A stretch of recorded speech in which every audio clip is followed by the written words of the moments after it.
My name is Ashley, and this is Let's Talk Dispatch. I do. You're gonna do it. Do it really well. And I believe the world needs more dispatchers. Around in the mud, blood, and beer. Years that I'm not working 4th of July. 4th of July. Hey, community policing, right? What about community dispatching? So on this show, with the help of my guests, we will educate, empower, and support the heroes behind the headset. Hello, everybody. Welcome back to another episode here of Let's Talk Dispatch with me, Ashley, the Raspy Dispatcher. Thank you all so much for the continued love and support with this platform, this podcast. If you are listening and it's your first time, make sure to hit that subscribe button, leave a 5-star review. And of course, if you want to join me on the show, you can head to theraspydispatcher.com. There's a few ways you can participate. One, by being a guest, and you just pick a date and time that works for you. And we come on here and we chat. It's super low key, super chill, I promise. The second way is you can submit your story, good, bad, hilarious, anywhere in between, on my website as well, or by sending me an email, ashley@theraspydispatcher.com. A couple ways for folks to share their story, their experiences in this line of work as a 911 dispatcher. So for today, my guest, she is a dispatcher, trainer, peer support advocate, and recently celebrating her 4th year as a dispatcher in the state of Maine. She is also an Army vet, ambassador for Operation Enduring Warrior, and it's a veteran-founded nonprofit. And she is also 2023 Miss Pine Tree State Military Star title holder, and she is using her pageantry to advocate peer support and mental health treatment access for first responders and veterans as well, which is amazing. So today we're going to chat with her about her journey and the importance of peer support in the dispatch world, first responders, veterans, and especially going to focus and talk about how to start a peer support team within your agency if you currently do not already have one, which it is super important to have at the disposal of all those who are dealing with these 911 calls for service. So today, my guest, Cindy. Hi, Cindy. Hi. How you doing? I'm doing fantastic. How are you, Ashley? I am good. I know we were talking a little bit offline. You're just getting back from Disney World, having the happiest place on earth, as they say. Yes. That's awesome. I was telling you, I was like, I really need to get back out there because I've gone to Disneyland a bunch of times because I'm in the Bay Area, but I haven't been back to Disney World since I was a kid. And I remember my parents telling me that my brother and I hated Disney World. We thought it was boring, and we just wanted to go back to Universal Studios. Talk about like, oh, that's just problems we have here as youth. And, oh, you hate Disney World, huh? I guess. Oh, man. So tell me a little bit about yourself, how you got into public safety and your journey there. So how I got started actually is a kind of funny, dark joke with my dad. So both my parents were career firefighters. Mm-hmm. My dad was a fire captain at one of the local, the next town over's fire department for 28 years. He was there for career, leaving as a captain after he tore out his rotator cuff and could no longer serve. So I came home from the Army. I have my degree in paralegalism. So I was applying to paralegal jobs here in Maine, and I just couldn't find one. And I came downstairs after spending hours on Indeed and, all the job search, career.com, everything I could find. And I was just frustrated. I'm like, I give up. I'm just going to go work the corner. I'm like, that's it. I'm done. And he goes, well, dispatch is hiring. Why don't you go join the dark side with them? And I'm like, because he always complained about, firefighters, fire captains, just like the police officers, they complain about different dispatchers. Definitely. So he's like, just go. Like, even if it's just for the time you're in training for 6 months to a year, like it's a union job, it has benefits, it's going to take care of you until you find something that you want to do. Mm-hmm. And so I turned in my application that night, and 4 years later, I'm still in this I like to say it's the best joke that I've ever had between me and my dad. I love that. And it is so funny because I think anyone who goes and gets any type of degree, And then they get out into the world and they're like, what the heck is going on? I can't find anything in my course of study, and we kind of just land where we need to land, right? The even funnier part was like the day I had my oral board with the fire chief, police chief, and the town manager for dispatch. I also had I left an interview at for our state, working for our state's Department of Justice as a paralegal, and they were like, "Oh yeah, you'll start out at GS1," and I'm like, "Okay, so what's that pay step?" They're like, $15 an hour. I'm like, "You expect me to drive 45 minutes each way, pay taxes, pay parking for $14 an hour?" Where the dispatch job was at that point was only $18.25, but it was 2 miles down the road from my house, and I had free parking. Heck yeah! And I was like, easy decision there. And then, of course, with free parking, oh yeah, I was like, save on gas and free parking. Like, even if they were paying the same, I'd probably choose dispatch. Yeah. It's so funny, like, because I live in a city and now I work in kind of a downtown area where our station is small and within that downtown area. So the parking is like, it's the fight of the century. Like having to go to work, having to park down the street in a garage, or swing in and try to grab a street parking. Like parking's legit a thing to think about when you're applying places. I haven't really thought about it until now, but that is my experience as well as with my new department is the lack of parking available. The new department that I've been working for the last year, as of today, actually, I have to fight with the officers for the behind the PD parking. Otherwise, I have to park with the public.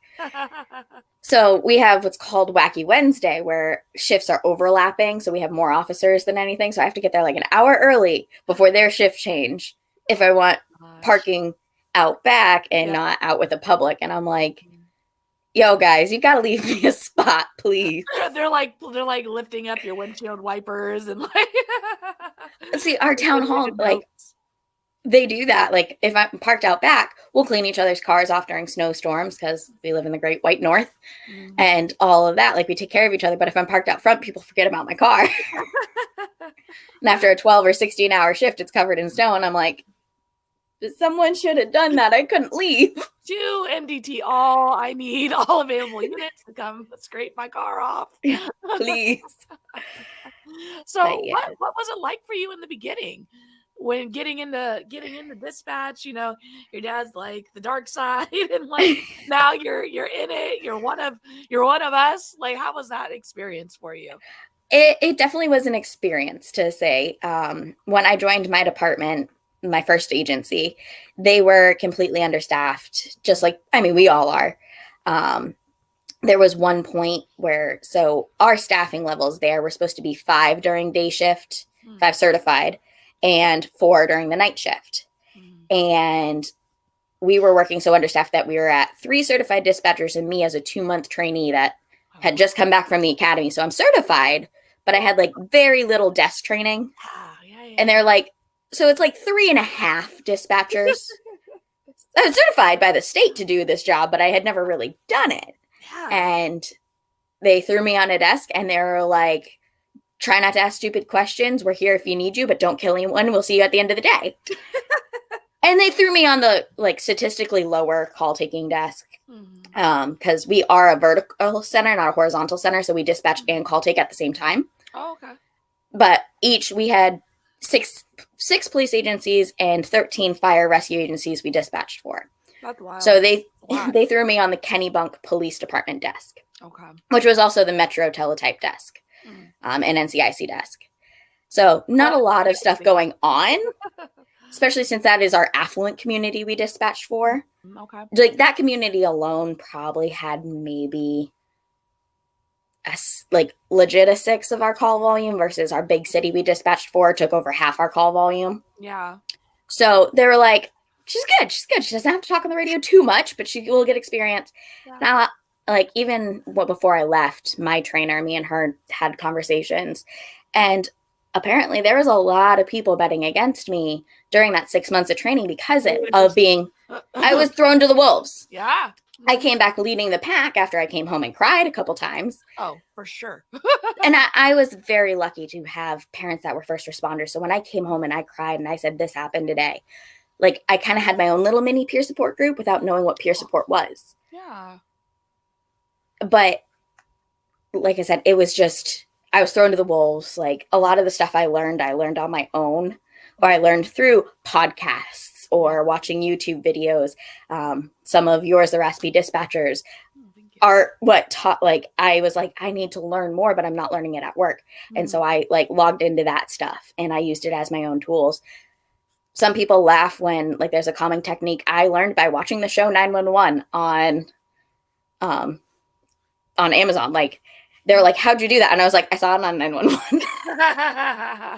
And I'm like, it worked. Yeah. I was like, I know it came from a show, but it worked. Yeah. You know, we get tools and inspirations from all over the place, right? I mean, I was just on a little interview yesterday and I said my fiance said something like, I like to tell people, I know you're doing your best. And I was like, ooh, I like that phrase. I think I could use that in the midst of a crisis when they're not answering my questions and I can just kind of split them with, I know you're doing your best, pause, but like can you answer this from, like, yeah. So it is interesting, like the way we learn and hear things and kind of adapt it to our work environment, even from a show like 911. Because it's not always realistic, but they do have to do a little bit of research in order to make it kind of look relatable. And like we know, like the Halle Berry movie and like all these things, like at the end of the day, it's for entertainment. They're not trying to actually save citizens. And, so we got to give a little grace there. But I definitely think we get a lot of inspiration from random places in order to do this job. Well, one of them, I don't even know where my coworker got it. And I've picked up on it on, those level 5 hysteria callers that are not listening to you. Instead of calling them sir or ma'am or even trying to figure out their name, she just calls, like if it's a woman, she calls them mom. And if it's a man, she calls him dad. Interesting. Because that flips their brain, especially if they are a mom and dad going, so what? Huh? Yeah. Huh. I was like, so I've done that a couple times. Yeah. And it really does. They go from crying to what? What did you say?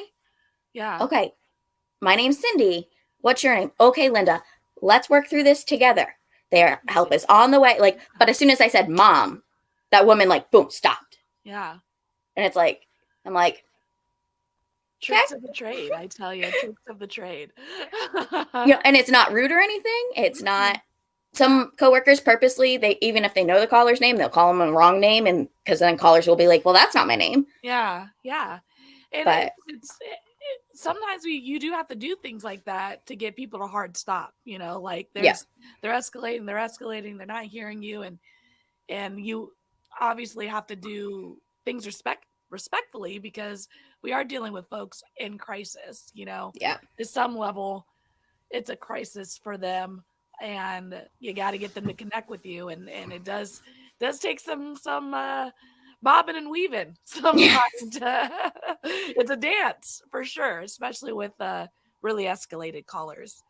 Yeah. But I did want to touch back on your first experience training because I do think that this is a reality for folks in the dispatch world. And if you are considering getting into dispatch, and hopefully you are because we need dispatchers, that to be aware and ask these questions during your interview process of what training does look like in the center. Because I think in a perfect world, every dispatch center wants to put folks through a academy-based, educational-based academy where they're not in front of a computer and they're learning the things, and then step them in front of the computer, and then gracefully we get people step by step into the field. But then there's a lot of folks who are short staffed, are like, all right, we're in it, here's your seat, here's your headset, go. So how was adjusting to that training? Did you know that was going to be what it looked like after you got certified, or was it kind of one of those, all right, I'm here day one, oh crap, we're rolling? It was a shock to the system because I was like shadowing a trainer for the first like 2 or 3 weeks. Then they sent me to the academy. So I wasn't foreign to what they were talking about. Like, I've seen it. I've been in the dispatch center. I've pulled shift, but the most I ever did was answer the radio, go 10-4. Like, copy that, and I typed in the CAD a little bit. They let me play in the CAD in a training section, not the live section.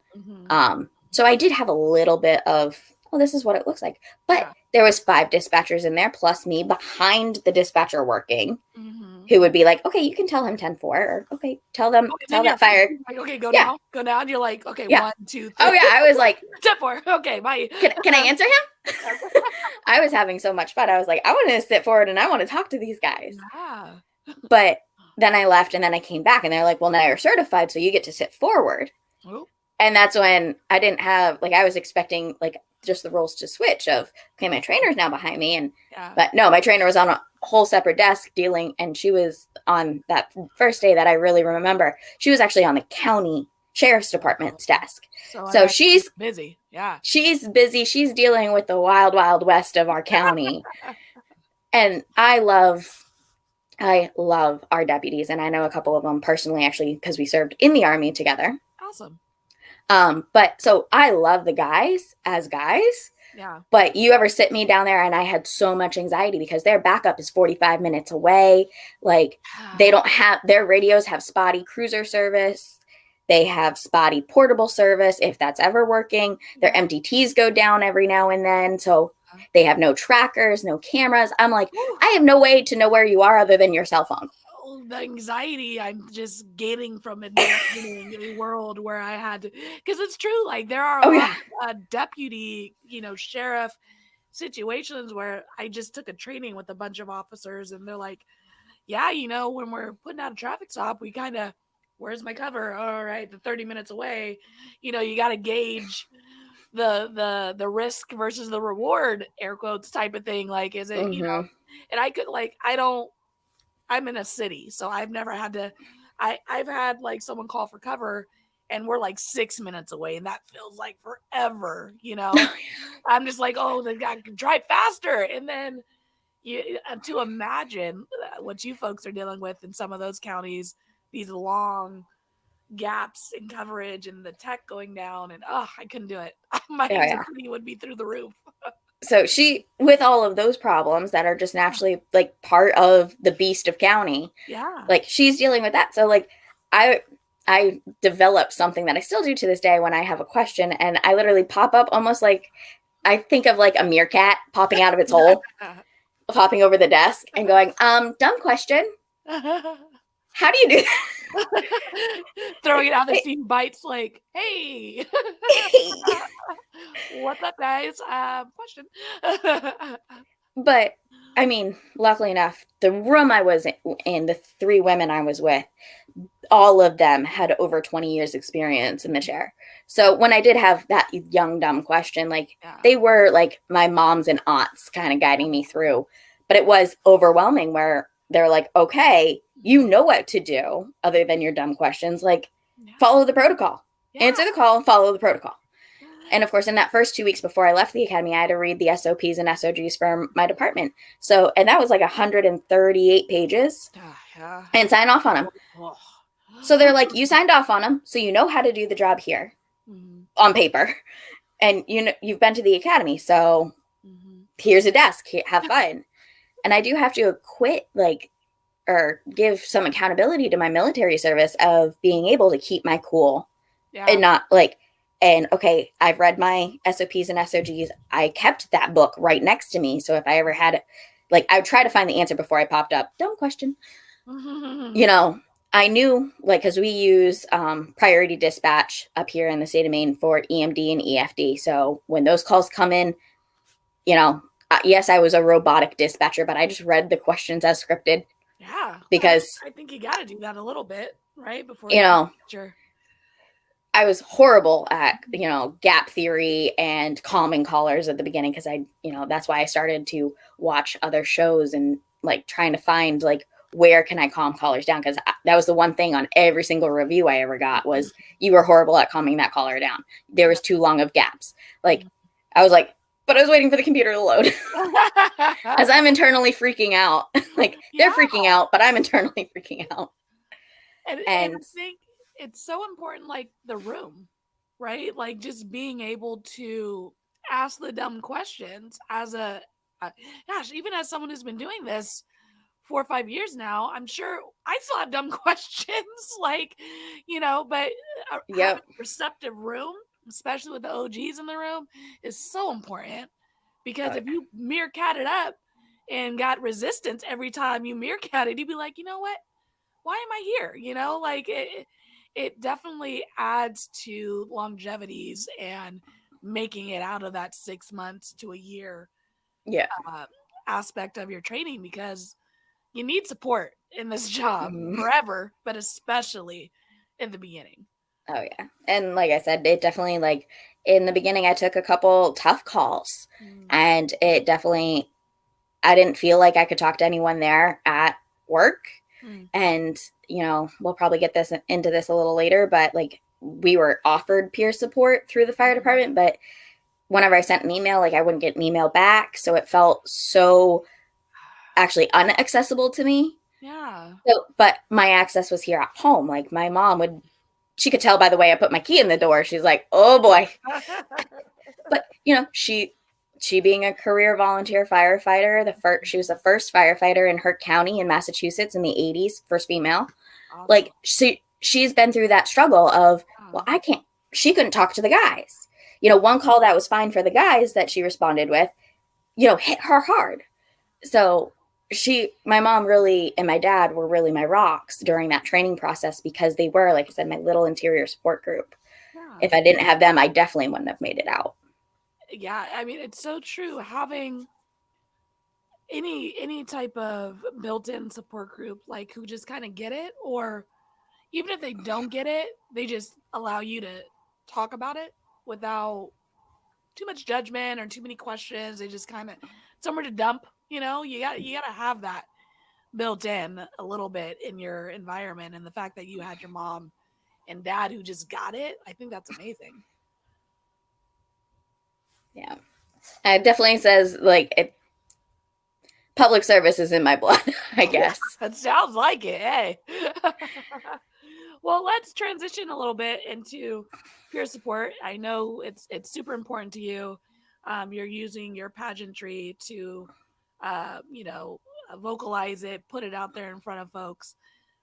Let's just talk a little bit about the importance of having peer support available to you as a first responder, as a dispatcher. Well, there's been a lot of studies, and up here in Maine, our biggest city, Portland, has actually done the most work towards it. And I'm trying to bring what they're doing to smaller agencies or even just around the country, because their studies alone, before they enacted their interior peer support, and they actually got the city to hire a psychologist for the firefighters and firefighters only. It's not for people that have been affected by fires. It's not for the community. It's not for the police officers. It's for the firefighters to go talk to someone who actually was a career firefighter himself before becoming a psychologist. So he gets it. Yeah. Before that, their retention rate was dropping at like 75%. People just getting out, substance abuse, sick time abuse, all of that. And just the morale in the department itself was so low that people were miserable to work there. Yeah. And they first brought in a interior peer support group, and there's one in every fire station. And then I think they're trying to get like one peer support advocate at least every shift. But just that alone, being able to, now you have your critical call debriefs, but having that peer support for, hey, it's still bugging me, or this call that we're not doing a critical call debrief on, it's hitting me hard because a kid was involved in that accident, the same age, same gender as my kid, and that's where it hits a lot of people. Yeah. Being a child of a firefighter, I've been that child where my dad came home one night when I was about 16 and he said, you're never getting your license. You're never driving a car. You're never having friends over, like in your car. Yeah. Mind you, I didn't get my license till I was 18, but still, like, because he went to a car accident where 3 girls, about 16, 15, and 17, were driving on an icy road and they wrapped themselves around a tree. Yeah. And because they weren't paying attention to the roadway, it was already dangerous. Mm. And the officers did find that they were texting and driving. Mm. And one of the youngest one, the 15-year-old, died on impact. Jesus. And I can't remember because it's been so long now, like what happened to the other two. But the fact that my dad came home after that shift and he was so filled with rage at this situation and he didn't talk to anyone about it. So he kind of took it out on me, but then he held me for so long that it made me uncomfortable. And I'm like, Mom, do something. Like, Mom, I'm not, bad.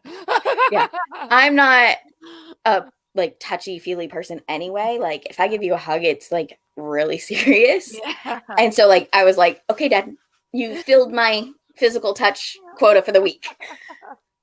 And I never understood that when that happened. And then a call like that happened to me. And that I was just, right afterwards, I did go to the gym and I was just slamming weights because I was so angry at the situation. And now I was like, I need to talk. Like, I was like, I need to talk about this before I start doing something super unhealthy, whether that be excessively in the gym like that, always angry, or, you know, one of my crutches, especially in the early starts of my career, was wine. I'd come home and I'd pour myself a glass of wine. Or I'll even admit that I drank a whole bottle without thinking. And then I would reach for another bottle and then be like, wait, that's not healthy. You know, and it's just because I wanted to silence that anger. I wanted to silence that sadness I had for those people. Or there was one call that I heard a guy kill himself. And I just wanted to silence that happening over on repeat in my head. And the only way I could, I was doing it was with a bottle of wine because I'd go right to bed. Yeah. Then I got introduced to what peer support is when I moved to the Kittery Police Department. And one of our detectives, whose office is literally right outside the dispatch center, you know, he is our peer support advocate before I got trained to be a peer support advocate. And just him hearing a call, him in his office doing his detective thing, and then hear him, at least just my end of the call. And what was going out over the radio comes in and goes, are you okay? Do you need to talk about it? Wow. I've had a call like that. Like just hearing that, like having that support, literally him just making a cup of coffee in the Keurig behind me and casually talking to me about it. Yeah.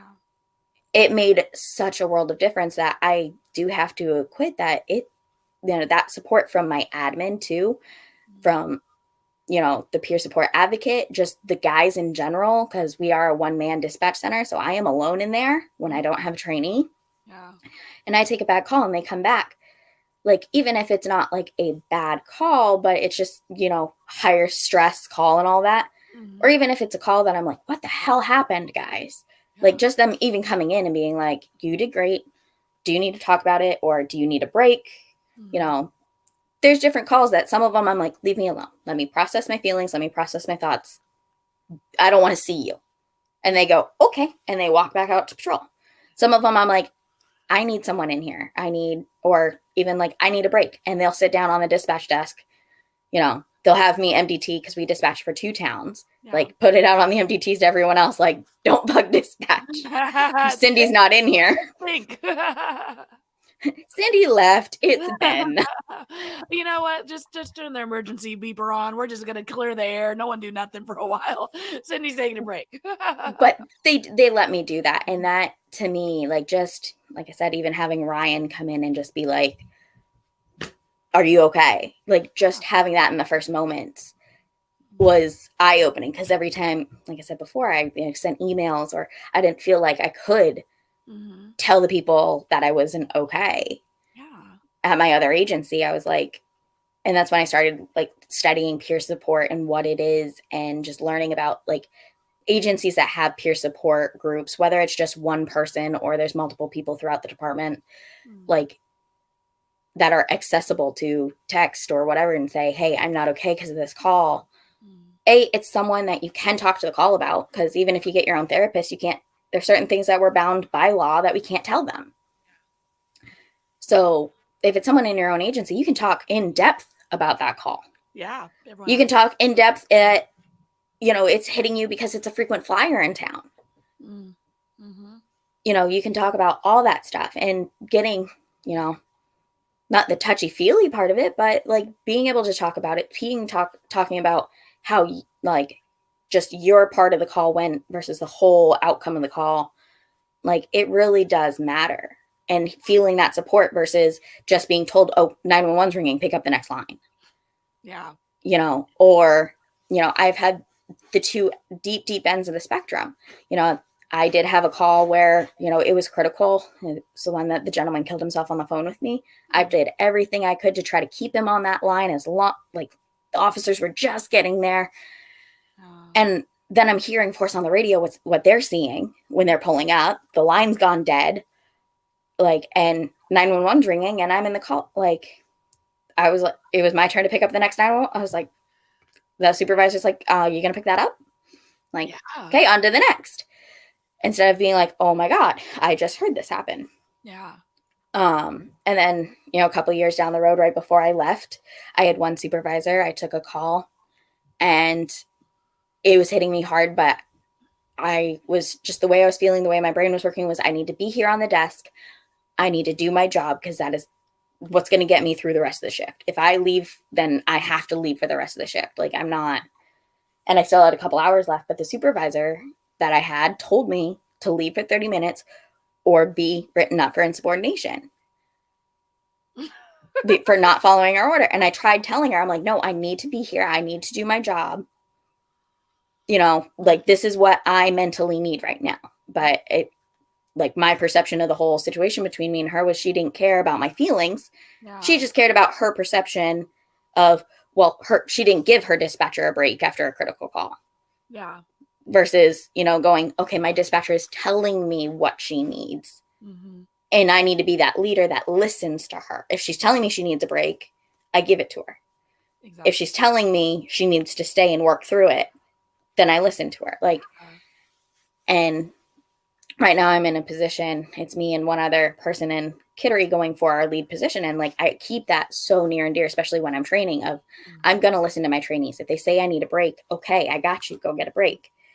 Because we're not fortunate enough that when we're on shift alone, you know, the officers might give us a break, but you know, when they're in training, I give them that support. And that's how we don't lose trainees. Because I've seen agencies lose trainees left and right in the training process.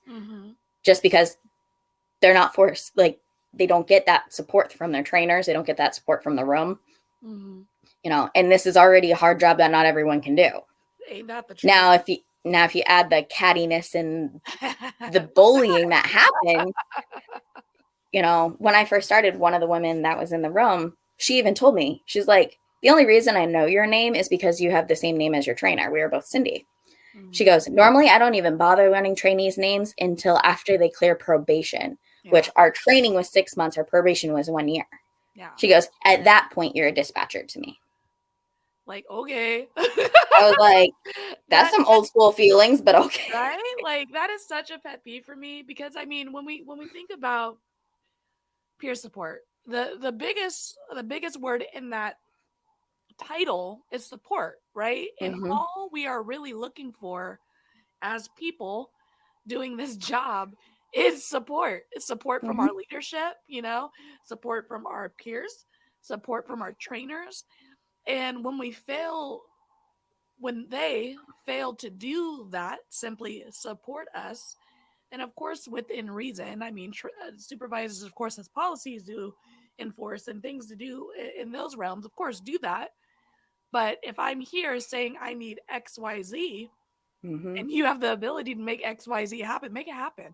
If you're a supervisor and your people are telling you they need those things, if you can't instantly get it for them, just show them that you're working on providing whatever the thing is, right? Because at the end of the day, and that's kind of like you said, I believe you said their name was Ryan, would come in and just kind of say a couple words to you, and it's just support. You feel heard, you feel validated, you know, like this got me feeling a type of way, and I'm not sure if I should be feeling that type of way. And if someone comes in and they validate your experience, like, you good, like that sounded like it was rough, I feel like weight kind of just starts to drain off of us. Like, okay, I'm not tripping, like I I'm allowed to feel these feelings, and someone else is seeing that it bothered me, and they're validating my experience. And I think that's kind of the biggest part of that's all we're really looking for. Just like our callers, we just want to be heard, right? And supported in some way, shape, or form. And I'm so lucky being in Maine. It's one of the states that we are recognized by the state government by law as first responders. So we have protections. And it frustrates me that I'm part of like these dispatch groups on Facebook. And it's like, they're like, yeah, we're fighting for this. We're fighting for this. And I'm like, you are first responders. Like, don't give up the fight, because honestly, like when I see that people are like leaving because of PTSD, like one of the states that doesn't is our neighboring state, New Hampshire. And we had a dispatcher that I know that she moved to Maine, like she came to a Maine agency, and luckily enough, she was able to get some workers' comp because of being a Maine certified dispatcher. She was seen as a first responder, so she got workman's comp for PTSD after a call. If she had been a dispatcher in New Hampshire, she would not have gotten that protection. And she would not have been able to get workman's compensation for her time off while she seeked treatment and got herself back on her feet. Yeah. You know, she did have to leave the industry of dispatching altogether. And I think she stayed in public safety from what I've heard. But, you know, she's now just like a clerk instead of a 911 dispatcher. But like, it shakes me to my core that there's not peer support groups everywhere. Peer support isn't accessible to everyone. That the rising rate of just dispatch alone, suicide and alcohol, just alcohol related, never mind the other drugs that are out there and more accessible in places like where you are. Yeah. I mean, and they're accessible here too, but it's like, it blows my mind that, you know, I read a article about just New York City PD statistically has roughly about 50 OUIs of their officers alone every month. 50, like you got to think NYPD is probably one of the biggest police departments in this nation. Huge. And 50 of them are drinking. Yet when they're asked, why are you drinking and driving? You know better. It's not because they think they're above the law. They're like, well, because that call last month there, Cap.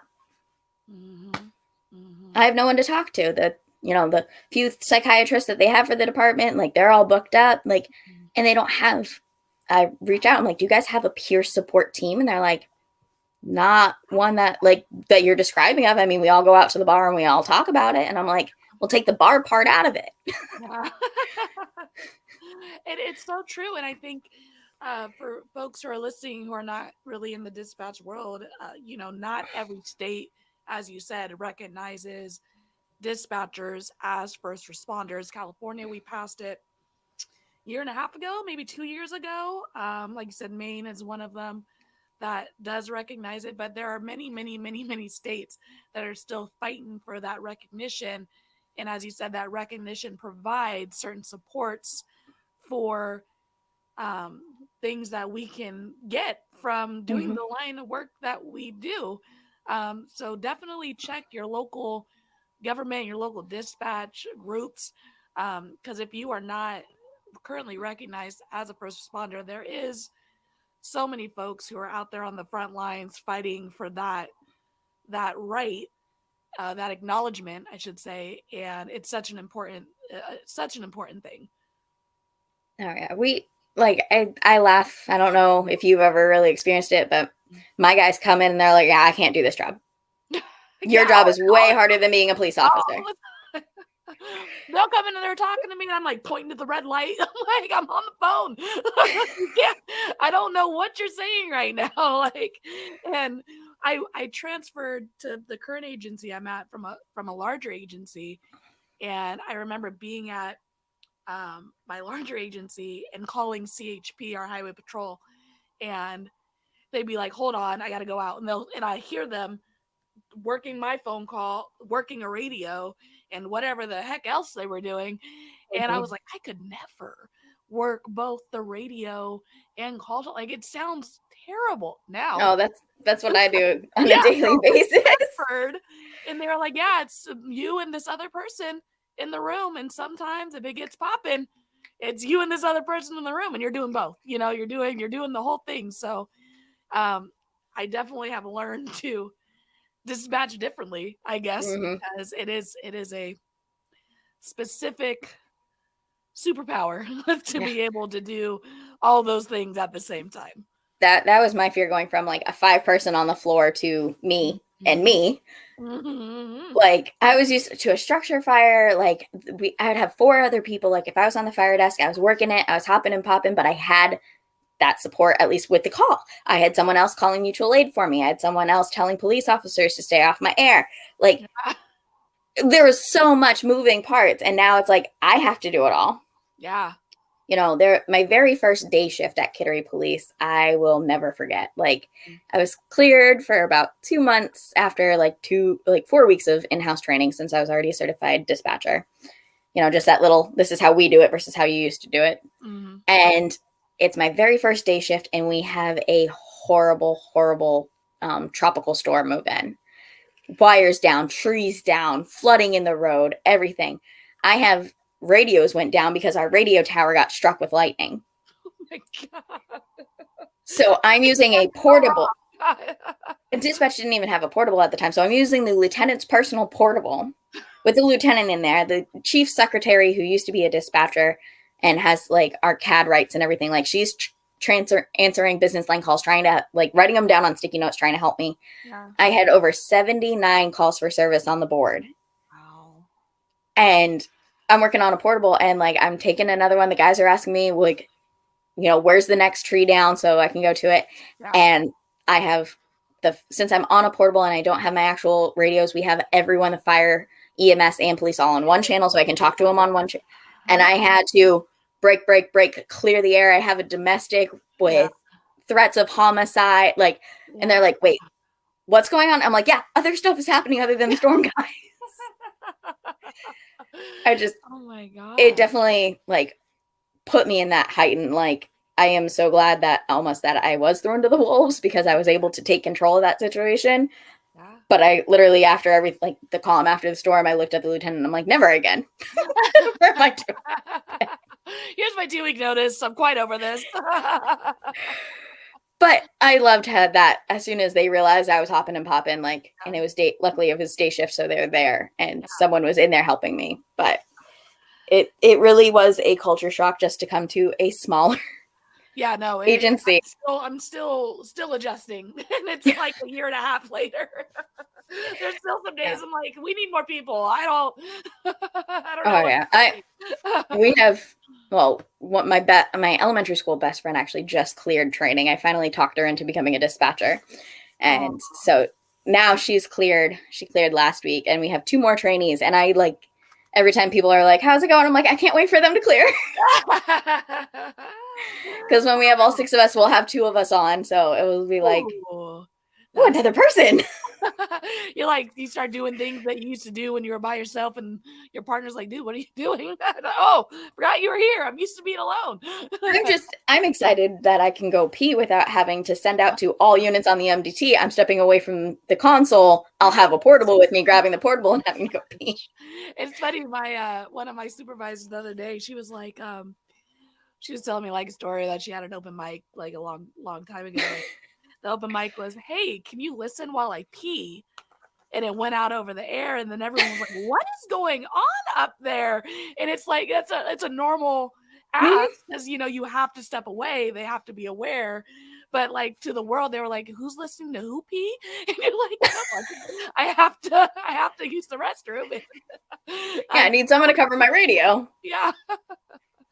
But it is a reality in these smaller centers, like, especially the one, like, I don't know how you've done it.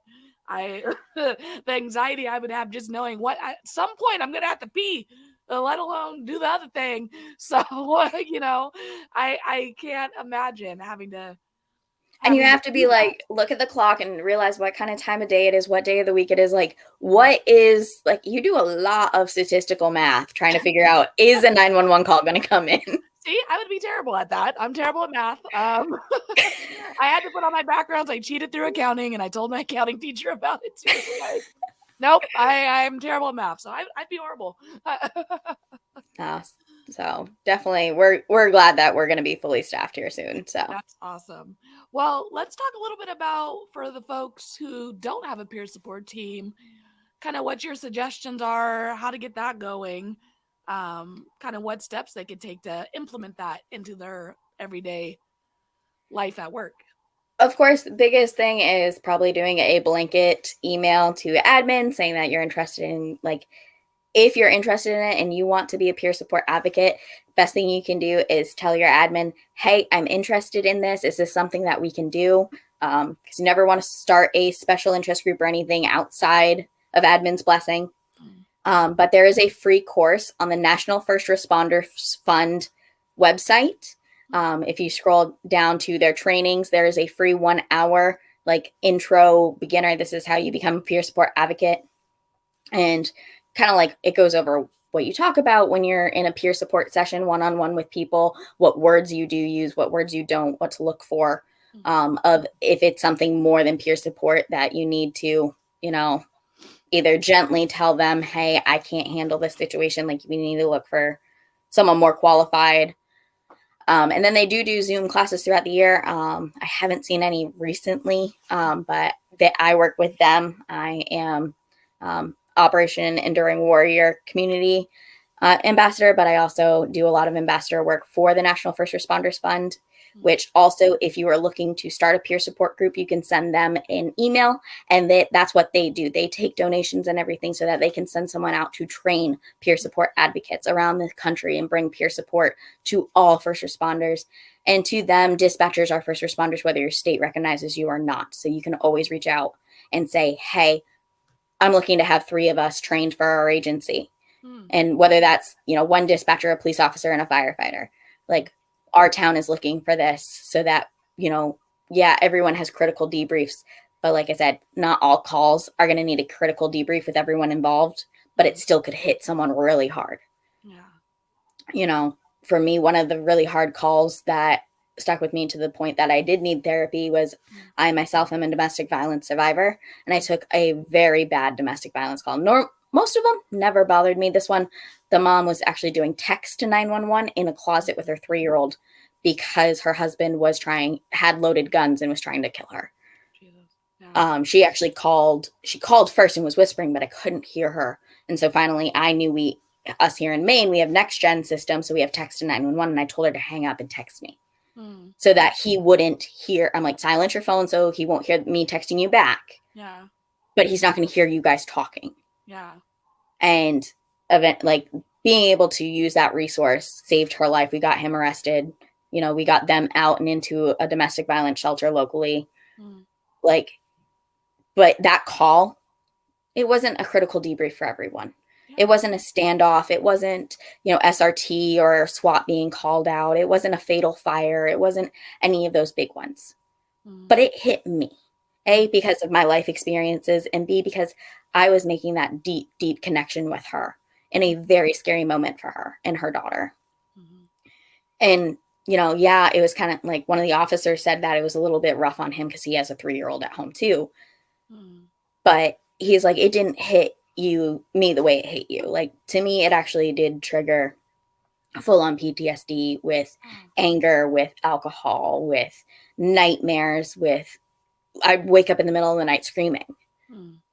And luckily enough, I do live here at home with my parents. So it's like my mom would be able to come in, calm me down. I've had PTSD throughout the Army and everything. So we know how to maneuver it when I do have an attack. But, if I had peer support and a peer support team after that call, I think the outcome of my mental health in the months afterwards would have came out way differently.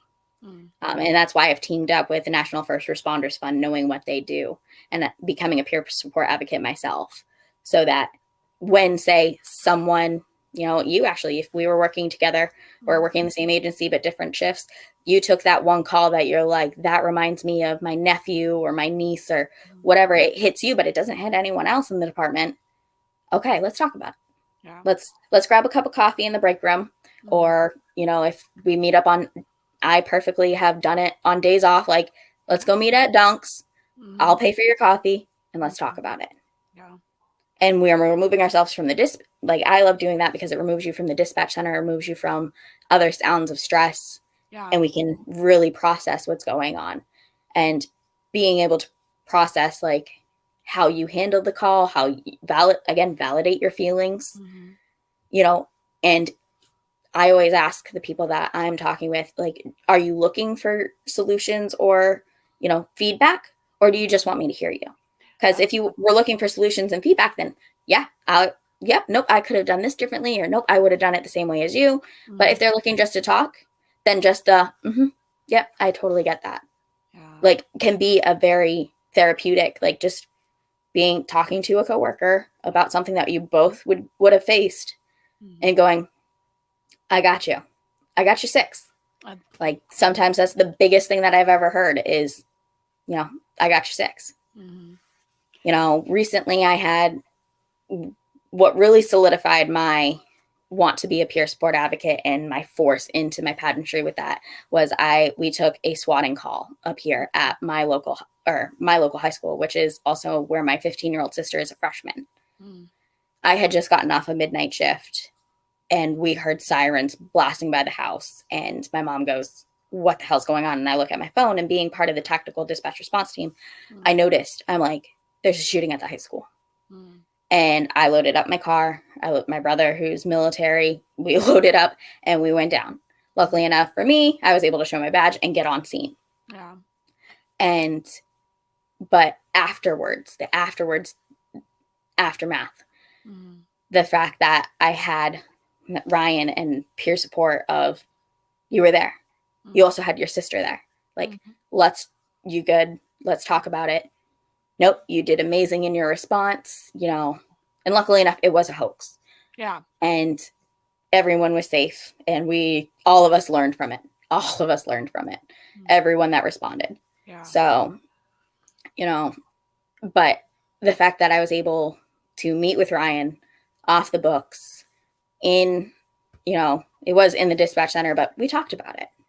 And I talked about it with the lieutenant and the chief, because they were even on board with, like, you know, being administrative support, you know, kind of taking that peer out of it because they are above me, but them being like, are you good? What do you want? Like, what do you need? And I was like, I need us to change these X, Y, and Z policies. I need this in the dispatch center. Like, I went into full on, like, not if, but when it happens in our tiny little coastal town. That's definitely the trend, right? I mean, especially in a dispatch center, I think that type of call is one of those, not if, but when. And I think something important that you brought up is, like, the reason calls hit differently for different folks is because we're humans, right? We're bringing all of our own stuff with us to these shifts, and your life experience is going to be different than my life experience. So like you said, that DV call is going to hit you differently than maybe someone else in that center or someone else on that call. So I think we as a community, as dispatchers, have to realize when we're sitting in the room with someone else, we don't know our partner's full story. We don't know, because I think we can get a little dark humor. We can pop off a little bit, and, like, that's a coping mechanism as well. But I do think that we really need to be aware that we don't know everyone's full story and the things that they've lived through and experienced. And I've seen it with training people that, like, just for me, a standard stroke diagnostic call, you know, getting them sent off and everything. Like, I'm like, that's another day at the office. That's right. Yeah. But I've seen someone literally, like, if it's anything to do with stroke because their dad had a stroke, it heightens that. And I'm like, okay, like, do you need to take a lap? Do you need a sip of water? Like, I give them that support because I know, like, after the first time I saw them freak out, I asked, like, whoa. I even did the, like, it's just a stroke. You're fine. Yeah. And they were like, it's not fine because I lost my dad to a stroke. And I'm like, thank you for letting me know. Now I'm like, a few times, like, my old agency, you could barge into calls. Like, the one time I took my little sister's 911 call. She has an autoimmune disease, and my mom called because she was coughing up blood. Literally, had been like, just logged in maybe 10 minutes, and it was the first call I took of the day. And I did the standard, 911 was the address of the emergency. And I heard my own address and I was like, oh my God. Yeah. What's the phone number you're calling me from? Well, I already knew it was my mom's number. Like by the time, like I had picked up the phone mindlessly, was still like fiddling with my coffee. And then I heard the address and I looked up at the screen. I was like, ooh, Yeah. I did hear that right. You know, and for me, like I was shaking because it's my sister. But, you know, when my mom's like, she's coughing up 100 cc's of blood, we need, you know, transport to the hospital. In the moment, it's an adrenaline rush because I was not expecting it. Mm-hmm. And luckily enough, one of my coworkers, she saw the address go into the CAD and she popped over next to me and she goes, do you need me to barge in? I will take your call for you. Mm-hmm. And for me, I was like, no, I'm good. Let me, you know, finish the call, got the ambulance started that way.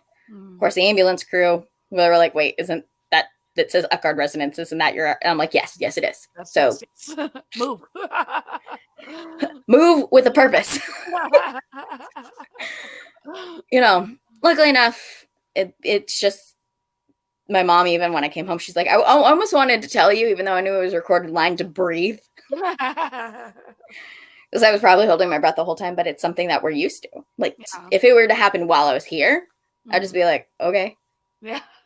Because it's been something that she's lived with her whole life. Yeah. Mm-hmm. You know, but when you're not expecting it, it's like, oh my God.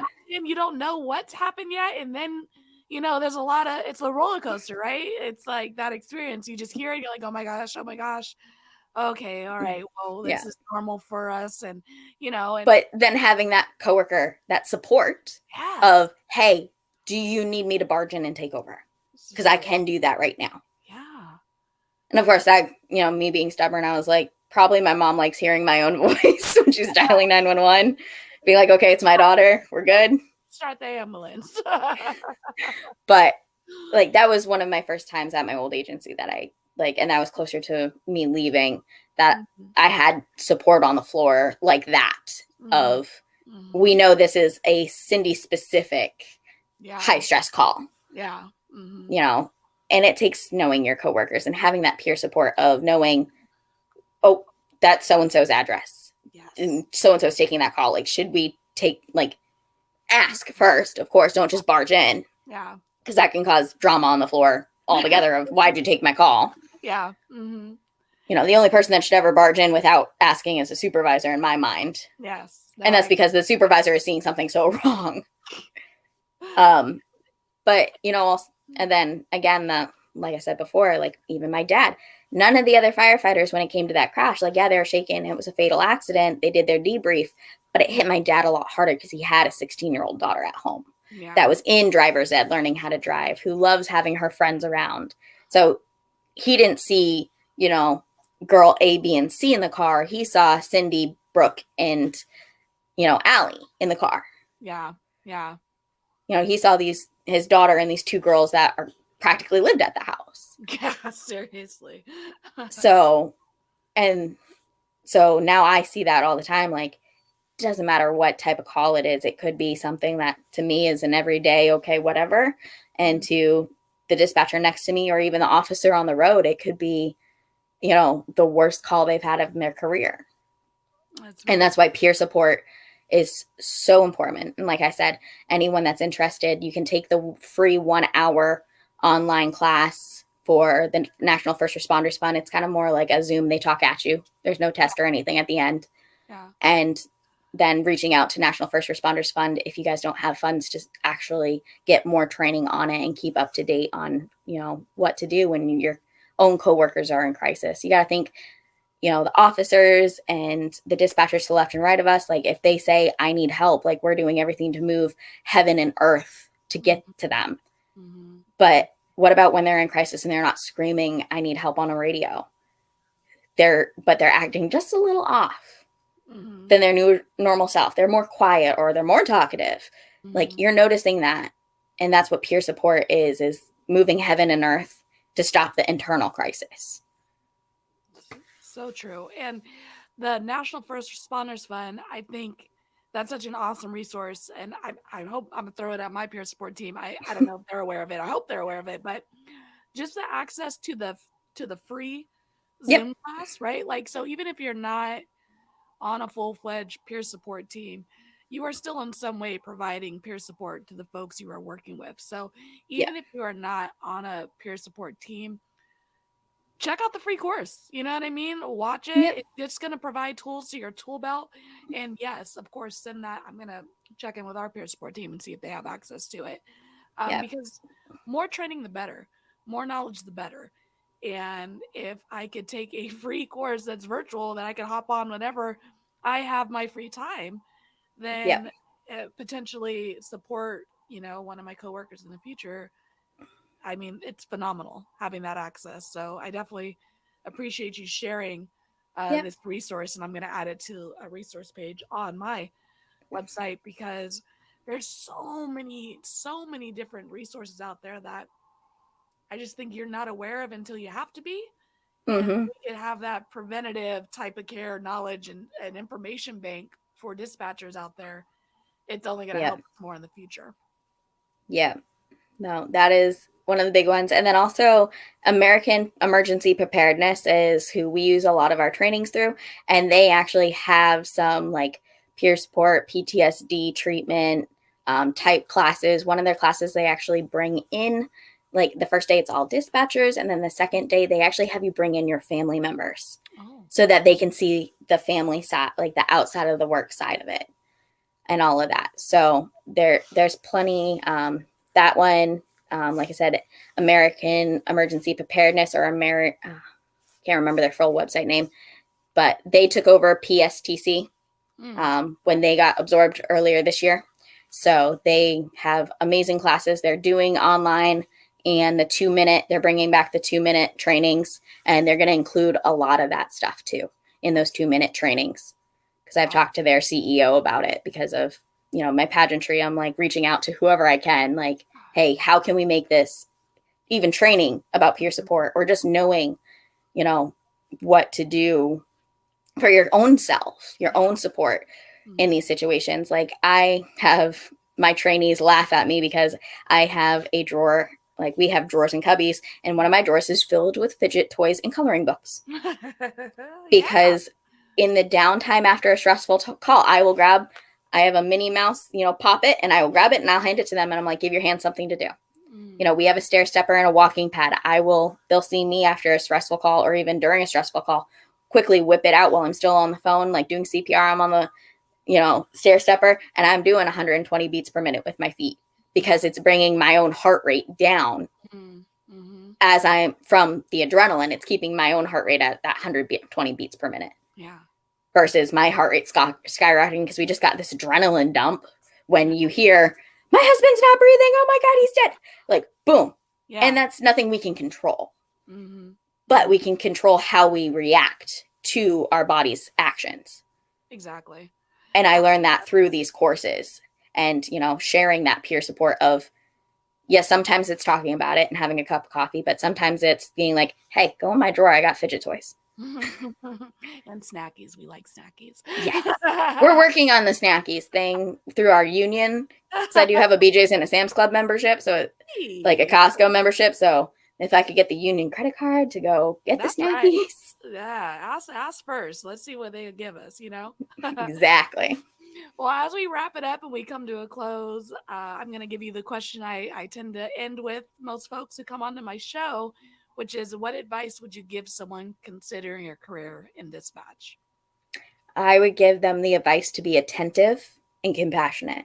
If attention to detail is huge, at least where in my area, my 4 years of experience, and it's, one of the things that I learned in the Army is communication kills. Too much kills and too little kills at the same time. And that attention to all details, not just what the caller's telling you, but also, what's in the background. Attention to even just how your officers are acting. There's the officer that normally comes in and says hi in the morning, but you haven't seen him all day. Like, okay, what's going on? Or just your coworker next to you, like they're a little more talkative or a little less talkative. Just be attentive to everything around you. Because there's a lot of subtle things that will give you hints to if someone's in crisis or what's actually going on scene that someone's not telling you.